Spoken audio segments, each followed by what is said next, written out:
Good morning, everyone. It's a pleasure to be in New York City today. We have an exciting day. We have some special guests with us.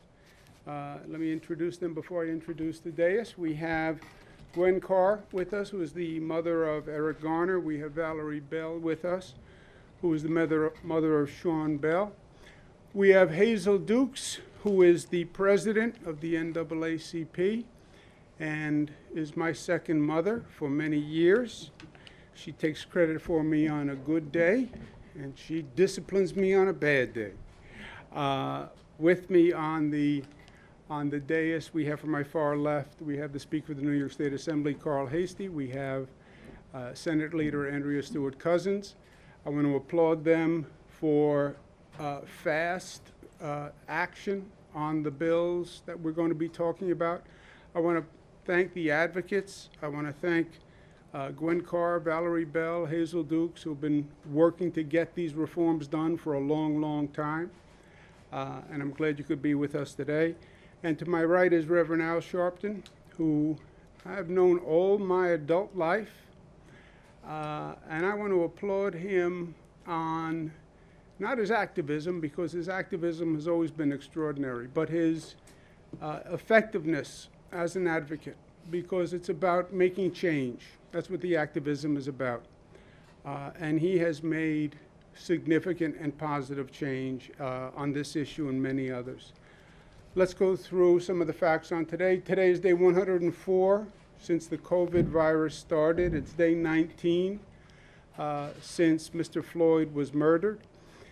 There are two separate situations, and we're dealing with them as separate situations, but there's also a convergence between the two.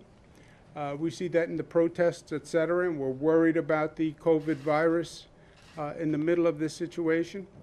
And all of this is happening at a truly stressed time in this country. The politics is on high speed and is divisive. We have racial tensions in this nation. So it's one of the most difficult situations we've had in modern political history.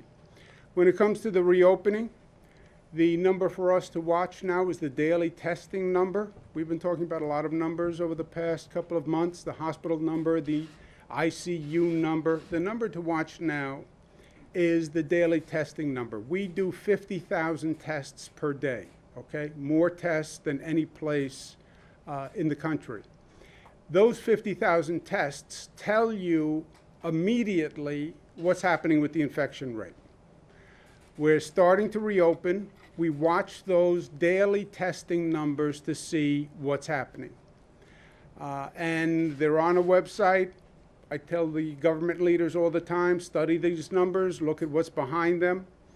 But for example, New York City was at 1.5%, which was the infection rate from the testing, then 1.7. Yesterday was 1.5. So we're watching those numbers. You'll see a little up and down, but if you see anything significant, then we would have to really take a deeper look. You can look at where it is in the boroughs. The boroughs have very different infection rates. One of the sad facts in this is the lower income communities, higher percentage minority communities have a higher infection rate. It's another symbol of the injustice in our society. They have less health care coverage. You see some zip codes in the outer boroughs twice the infection rate of the city. The city's about 19% infection rate. You have some zip codes up to 50% infection rate. So we're paying special attention to those. Number of lives lost is 42 yesterday. You see the overall trend on this is down, and the numbers are probably at such a low level that I don't know they'll drop much more than where we are. But this is also a far way from where we've come. We wish all the families who lost loved ones that they find peace, and we'll remember them in our prayers. You can see the journey over the past 100 days. We went right up the mountain. The number increased quickly, and then it took us a long time to come down. But where we are today is a pivotal point in this entire situation with the coronavirus. You see states all across the nation where the infection rate is going up dramatically. You have states now that reopened that are scaling back their reopening. That's how bad the spikes are. Yesterday, 21 states said they had increasing COVID, 14 the new highs. Today, 23 states, 15 states hit a new high. We've seen these numbers increase before. We've been here. This is deja vu. We have to be aware and we have to be alert. You look at what's happening to these states. They reopen and then the number goes up, which is common sense on one level. The number came down because you closed everything down. When you reopen and you increase activity, don't be surprised when the infection rate goes up. Unless you were very smart and disciplined about the way you reopened. That is the whole difference here. But the states that are having trouble reopened, and everybody wanted to reopen fast. There were protests, reopen fast, everything is fine. I had one person on the street tell me, I can't see the virus. Can you see the virus? There is no virus. I mean, you people had all sorts of theories. States that have reopened too quickly or uncontrolled are now starting to close down. So we are the exact opposite. Since we've reopened, the number has continued to go down. Believe it or not, we reopen, it continues to go down because we've been disciplined in our reopening. And that's what we have to continue to do. This is a website where the founders of Instagram now track the rate of transmission of states across the nation. New York State, the lowest rate of transmission, meaning the virus is spreading at the lowest rate in the state of New York, of every state in America. That is incredible. We were the #1 state in terms of infection. #1 in the nation. #1 on the globe per capita. And now we're the last state in terms of rate of transmission. That is because New Yorkers stepped up. They were smart. They were disciplined. They did what they had to do. And we have to stay there. We have to stay there. Now is no time to forget what got us here. We have to stay smart. On the civil unrest, I said from day one that I stand with the protesters. I believe this is the moment to put forth a real federal reform justice agenda. Yes, we have to do criminal justice. Yes, we have to do police. The injustices are more fundamental than that, in truth. Let's talk about education equality, because we have two education systems, one for the rich and one for the poor, and that is true.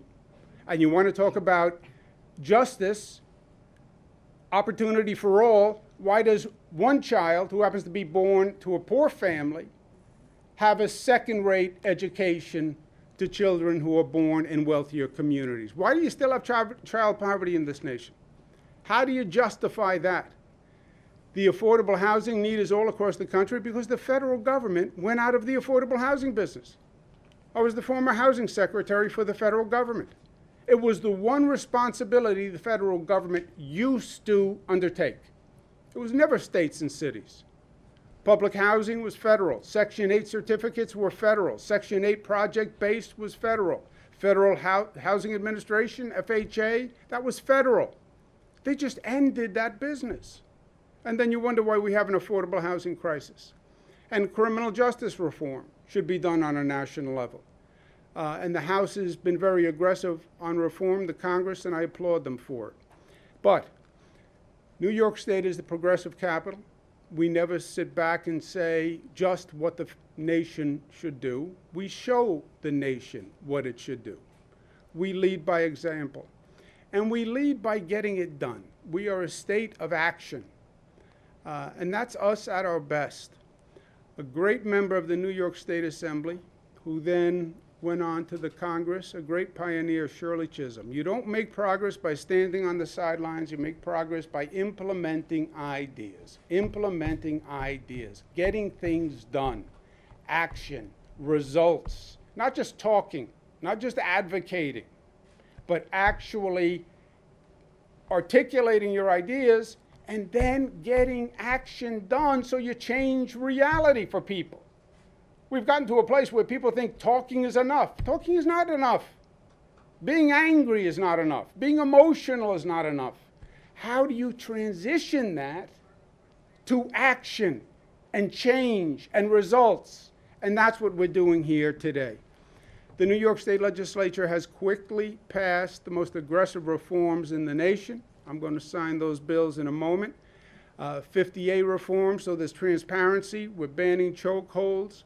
Attorney General Special Prosecutor, ending false race-based 9/11 reports. I want to applaud the leaders who have done great work. These are tough times to be in government. There's a lot of issues, a lot of crises, a lot of demands, and they got it done, and they got it done quickly. I want to thank the bill sponsors who have done a great job and actually came to resolution, and I want to applaud them.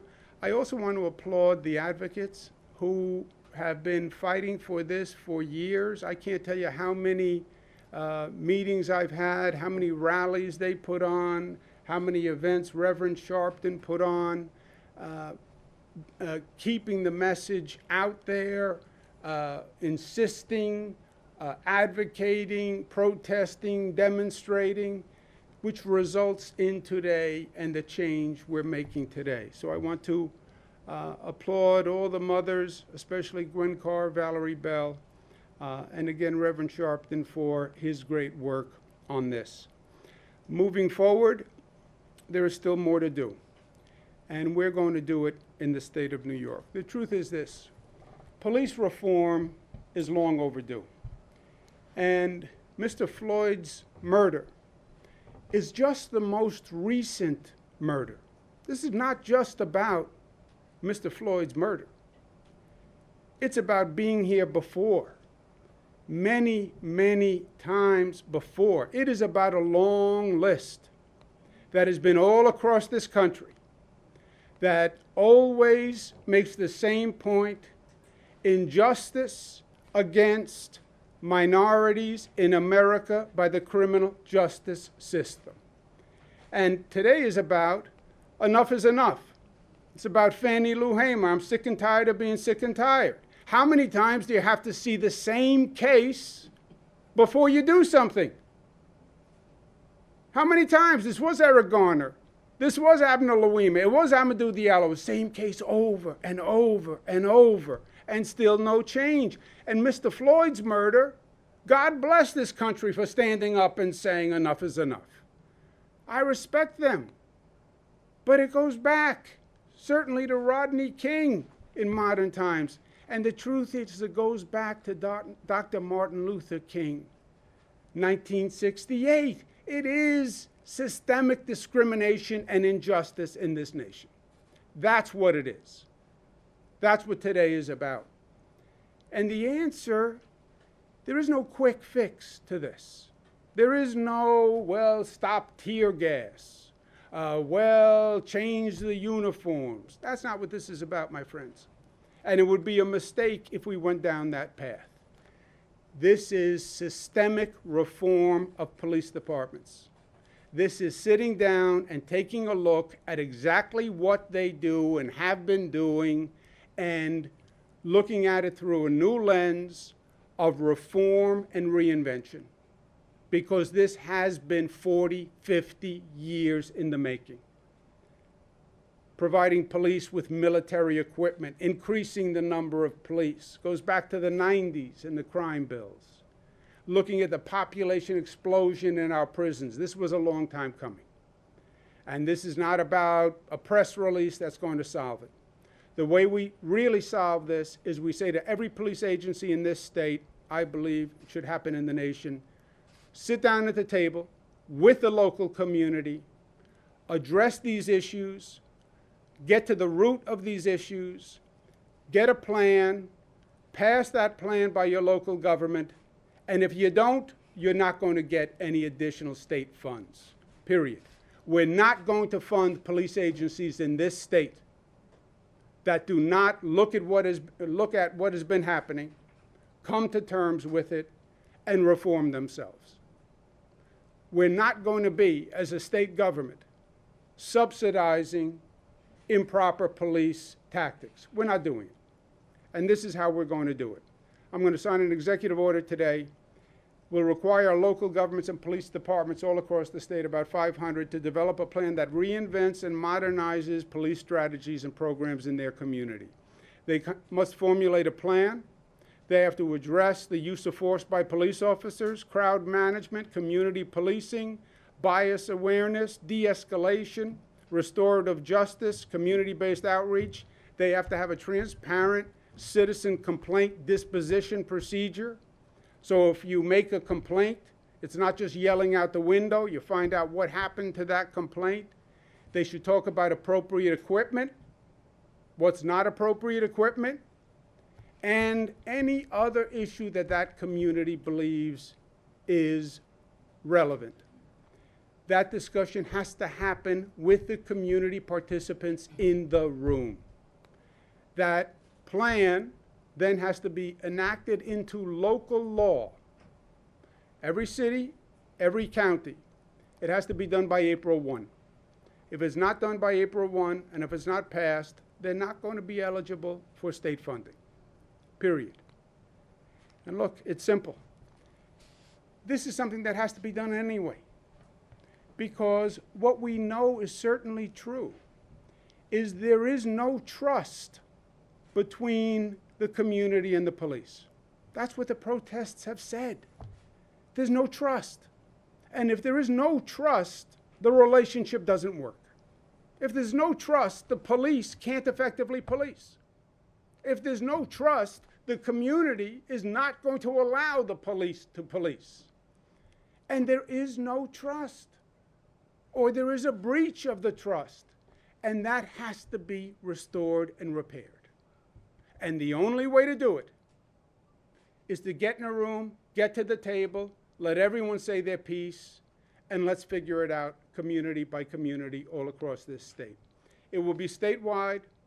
No other state has done it, but New York State will lead the way, because New York is New York, tough, smart, united, disciplined, and loving. With that, let me turn it over to our great Senate leader.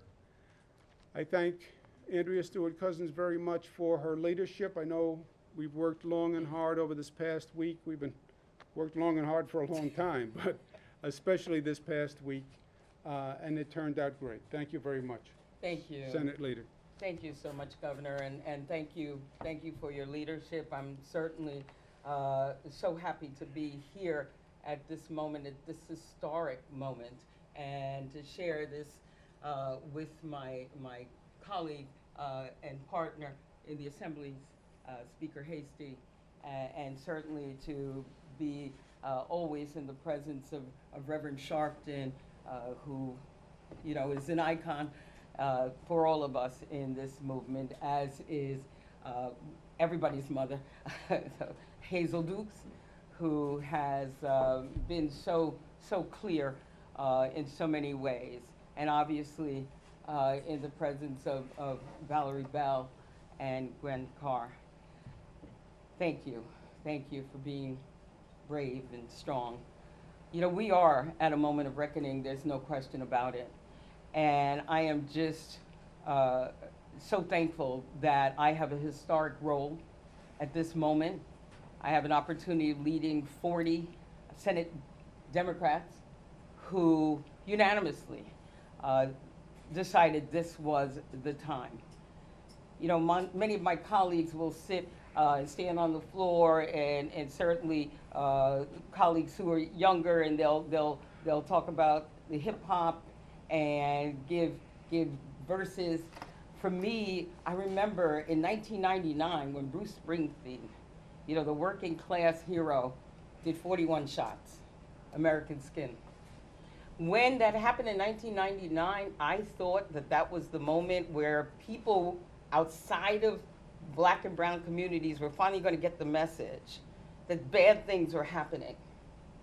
And that refrain, you can get killed just for living in your American skin, I thought would ring a note.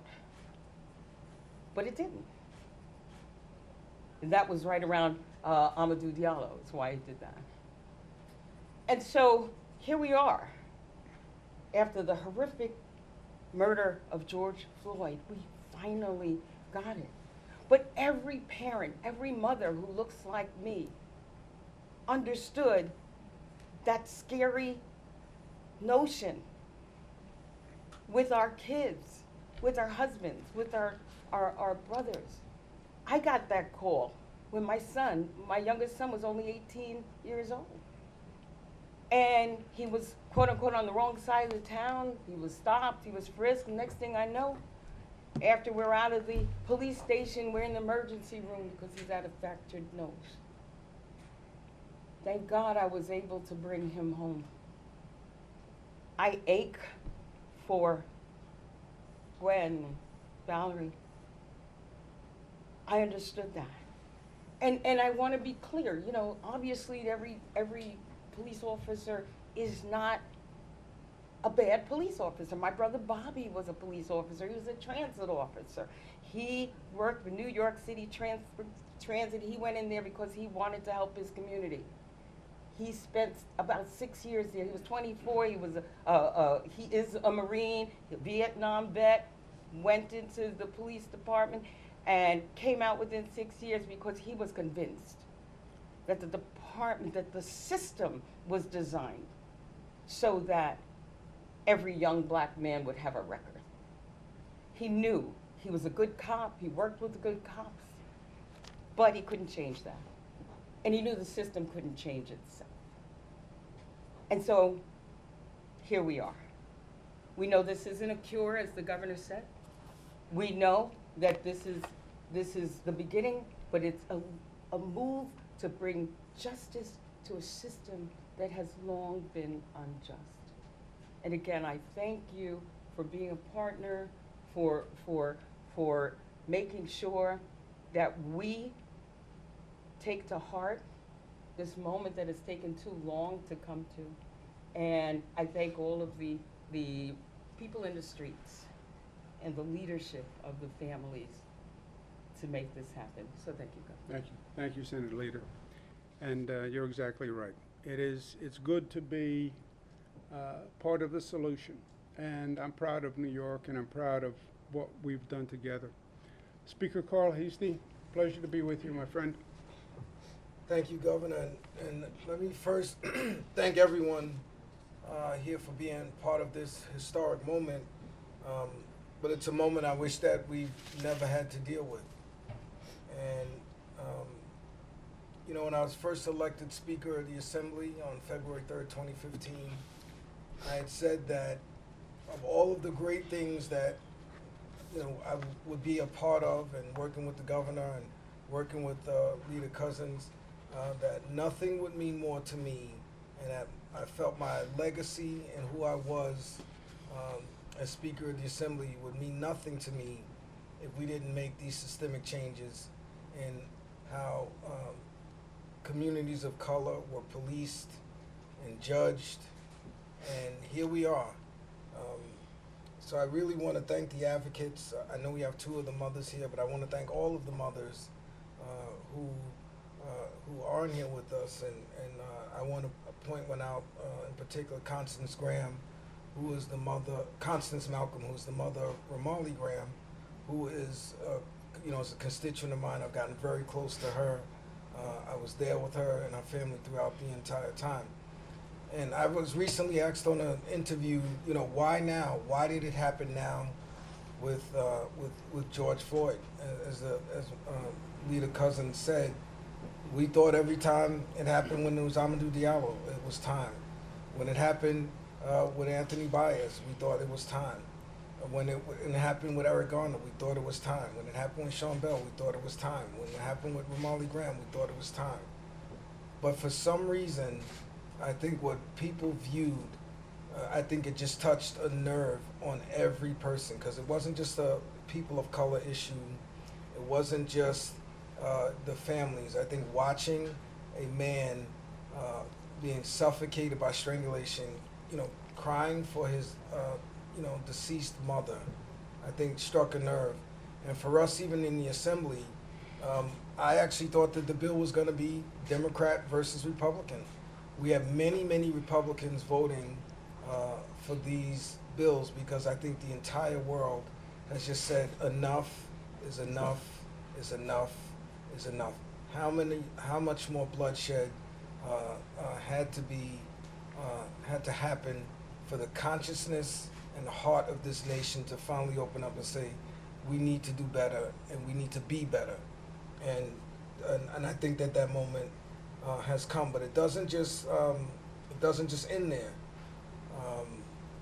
There's still many other issues of systemic injustice and systemic racism that people of color have to deal with, whether it's education, health disparities. And these are all things that we have to continue as government to be a part of. Government is supposed to be problem solvers. When society can't fix things, that's where government is supposed to come in and chart that course. And so this is just a very, it's an emotional day.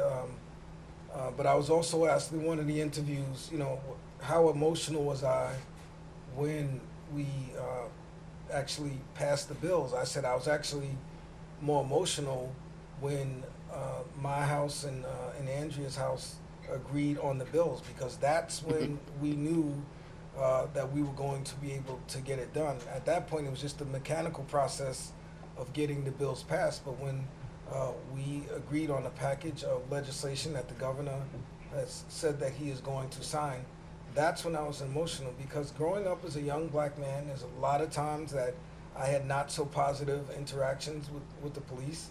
I've had not so positive interactions with the police even as a Speaker of the Assembly.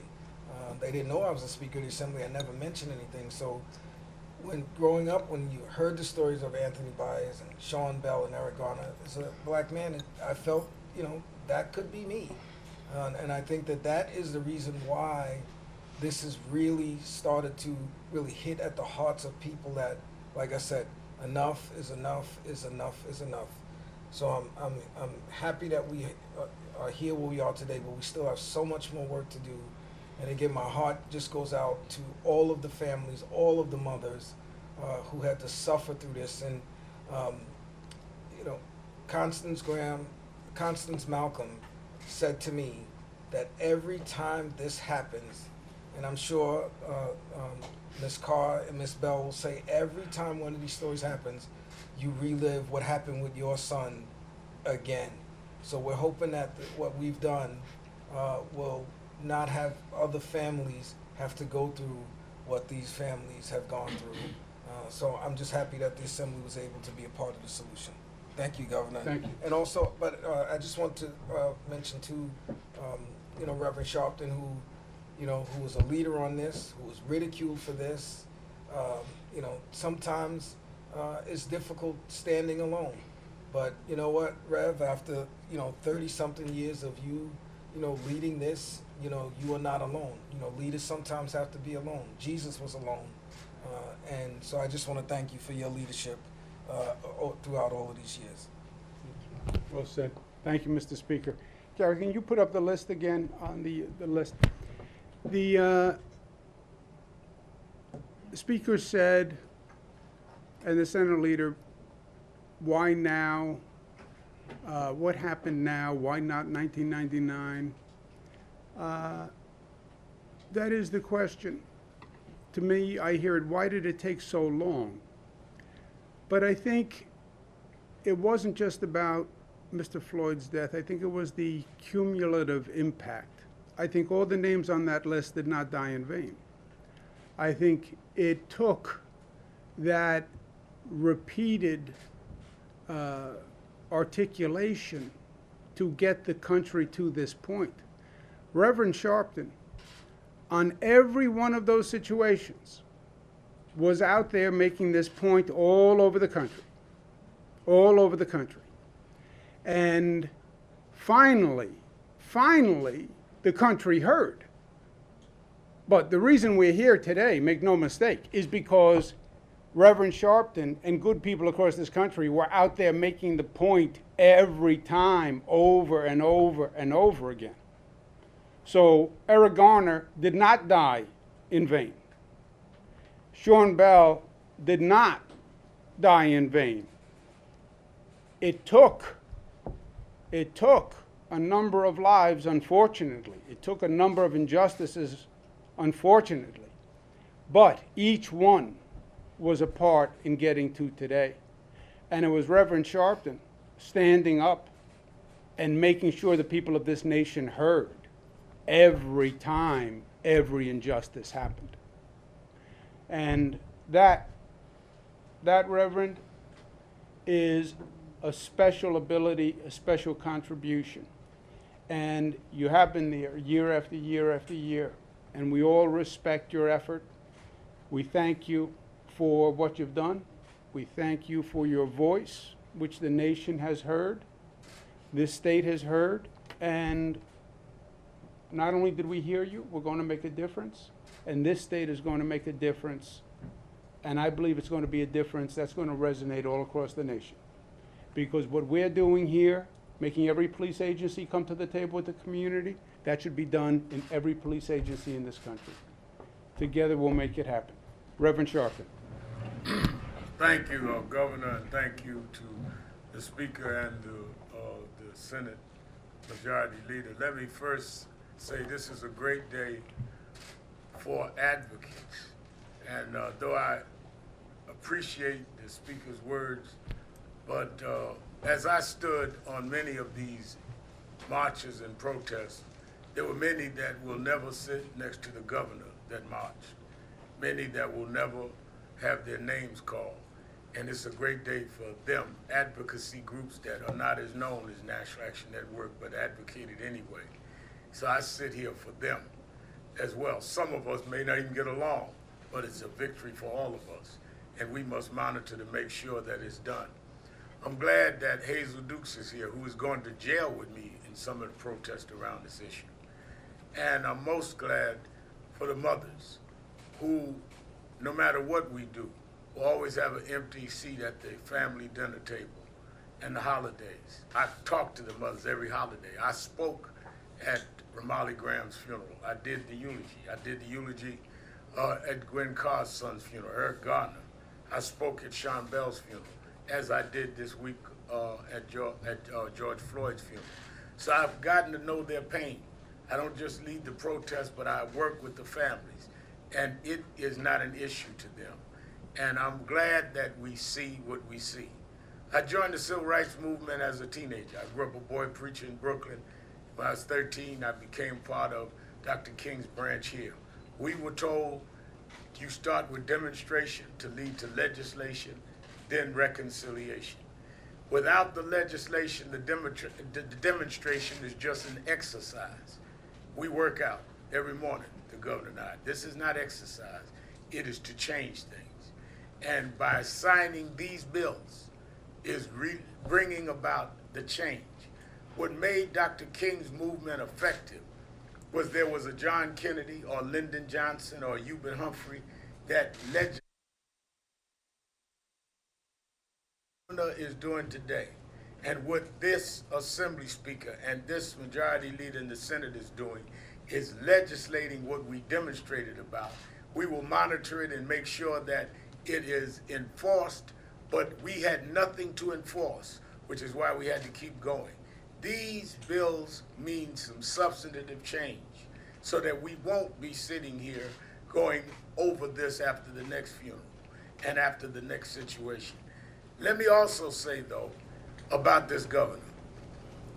to give the executive order that he has given.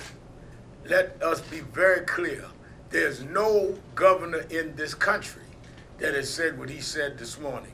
And he and I debate sometime, but he has, in many ways, done things that even I did not expect. To say that every mayor must come up with a plan along these areas, or they would withhold state money, is a model for where we ought to be dealing with 21st century civil rights in this country. Make no mistake, this is a new level that all other 49 governors ought to look at. Because to say that I want to see mayors deal with this and I want to see city councils deal with this is one thing. But to say we're going to hold funds means that he means it. I'm not surprised, because let me explain, even though he and I have debated on different things throughout the years, 20 years ago, when I called a march in Washington on the anniversary of the March on Washington, and Mrs. Coretta Scott King presided over that march, the widow of Martin Luther King, the only member of President Clinton's cabinet that would come to the march was Andrew Cuomo.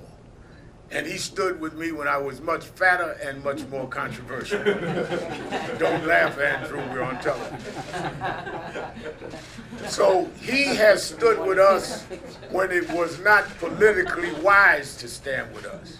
As Martin III and I are doing a march this August 28th, Andrew Cuomo and I and Andrew have talked, and Martin Luther King III has come here for Andrew. He has been on these issues when he was Attorney General, when he was a cabinet member, and now is governor. But he has raised the bar on how we deal with policing with this executive order. So I was very happy to come to be part of watching him sign these laws that these mothers and these advocates and many further to the left than me would appreciate. But I am beyond happy to be here when I heard the executive order, because now not only have we made an announcement, Andrew Cuomo has raised the bar. And I hope every governor in this country will be asked today whether or not they're going to do what he just did. Somebody has to raise the bar. Then we can say to the Floyd family and others that you really have seen a new day and we've turned a new way in this country. And I think that he has done that. And Andrew Cuomo knows that when I don't think he did whatever, I will tell him he has gone beyond even my expectations. So enjoy these few minutes, because but I think this is a great day. Thank you. Thank you very much, Reverend. Thank you so much. And really, you're right. We do go back a long time. But I tell you, my friend, today is because of you and your activism and all those years. And finally, the people of this nation heard. So God bless you. I'm going to sign the bill in this new socially distant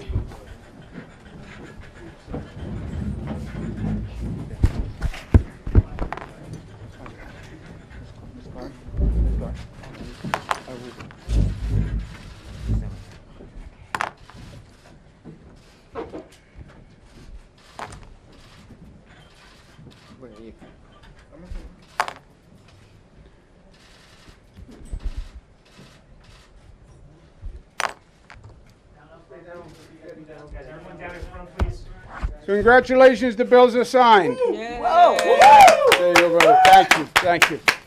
Okay, Proud Mama. day, son. Thank you, darling. Thank you, Mama. Thank you. Thank you. We're going. Thank you. Thank you. Well done. Everyone got one? Let's give them a round of applause. Can I say something? Miss Bell want to say something. Miss Carl, We Miss want Bell a and Miss minute. Carl. We want to say something for a If it's minute. okay? Please, go ahead. Come on. Okay, I'm sorry. To give honor to our Lord and Savior Jesus Christ, that's why I'm able to stand here today. Miss Bell. Thank you. All the honor and glory goes to our Lord and Savior Jesus Christ.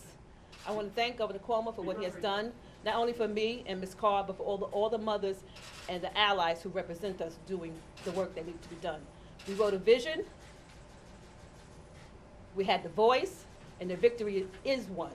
So our allies, Justice Committee, CPR, and all others who stood with us, That's right. I want to thank you all and continue the work that you've been doing to make this a better place. Thank you so much. God bless. Thank you very much. Thank you all very much. Thank you. My sentiments exactly what Valerie just said, and I appreciate the governor, the speaker, the majority leader, Reverend Sharpton, all who made this possible, all the committee leaders, the CPR, the Justice Committee, everyone who helped on this campaign. It was a long time coming, but it came, and thank you all very much. Thank you so much. Thank you.